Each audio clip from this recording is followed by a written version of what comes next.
what needs to be pruned in our lives. Maybe it's the number of glasses of wine that we're having after dinner. Maybe it's the checks that we write for one thing that really could be used somewhere else. Maybe, to get a little closer to home and bargain box, maybe it's that question we rarely ask ourselves before pulling out our wallets. Do I really need this? There are habits that we have. Habits of behavior, habits of thought, and habits of our hearts that get in the way of us experiencing what it is to be fully at one with God and fully energized and given life because we have that living connection with God. In the Gospels, Jesus talks about that kind of unity, that kind of oneness. And he says that the kind of relationship that he has with the Father is available to all of us, that we can be one with Jesus, just in the same way that Jesus is one with the Father. And that as we have that experience and live that experience in our daily lives, we will find our lives becoming fruitful for God in a way that we could not have imagined. Now, we were just, during the 9 o'clock forum, reading the 10th chapter of Paul's letter to the Romans. And we, as is often the case, we kind of got off on a little sidetrack, a little side trail in our conversation, and got to talking about Paul. Now, Paul's gift clearly was the evangelization of the Gentiles. No question, that's what Paul definitely was called to do in his life. And most of us, I think, are not called to that particular ministry. Paul left behind him, when he died, quite a number of congregations of people who had come to believe that Jesus was the Messiah and had placed their faith and trust in the grace and salvation of God. I would guess that not one of those congregations was as large as the main service at Trinity Cathedral in downtown Cleveland on a Sunday morning. Most of those congregations probably looked closer to this in size. If you read Paul's letters, he often says, and give my greetings to Prisca and Aquila and this person and that person, and don't forget I said hi to her too. He can name all the people because he spent time with them, he knows them, but it's not congregations of hundreds or thousands by any stretch. As faithful as Paul was, I find it hard to believe that Paul could have imagined that we would be gathered here today as followers of Jesus Christ.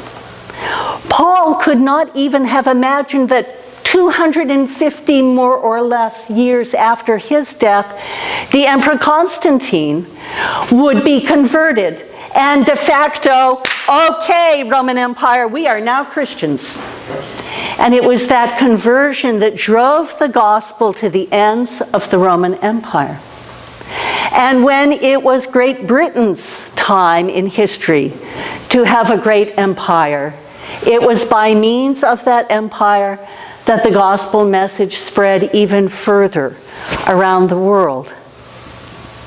But it took those first followers of Jesus, and for us Gentiles, it took one person, Paul.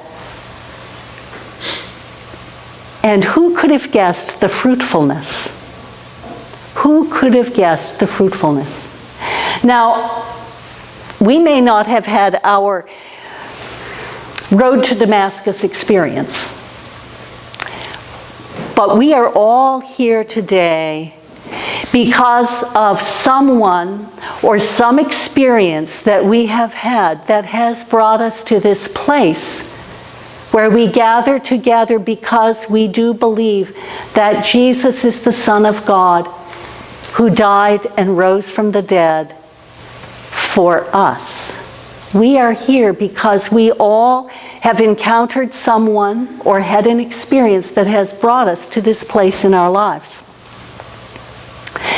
And so I am going to propose something radical. I'm going to propose that just like Paul, I thought something was going on, I'm losing my comb.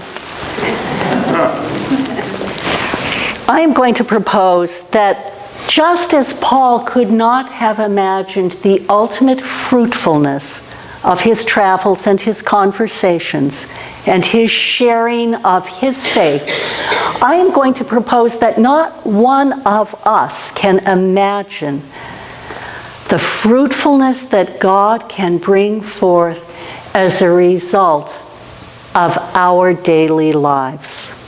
What we do, what we say, even what we think and what we feel, and how we are in the world.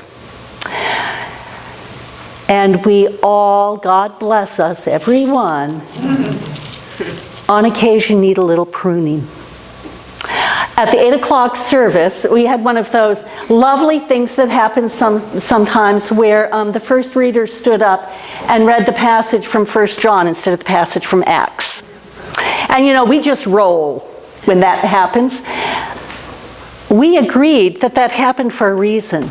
We needed to hear those words about the importance, the core, the foundation of love from that first letter of John, because it is love that is at the heart of why we are Christians. It is God's love for us that wells up in us and elicits a response of love toward God and toward one another.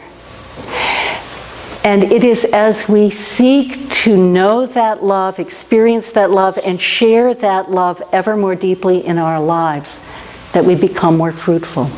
And so my invitation this morning to all of us is to consider, is there something in me that needs pruning? Is there something in me that God longs to prune if I would only allow it to be? A habit of thought, a habit of action, a habit of the heart, something that needs to be changed in our lives, adding or taking away, just as we talked about in Lent. Sometimes we need to add something to our lives. Sometimes we need to let go of something in our lives. Prayer is a wonderful way for us to learn what God sees in us that needs pruning and shaping. It's not all dramatic. It's not all hacking off great big limbs. Most pruners are, they're little hand pruners. Snip, snip, snip. Just kind of shaping it to make the plant more beautiful and more productive. And that's what will happen to us if we make space in our lives for God to do that. So, be brave.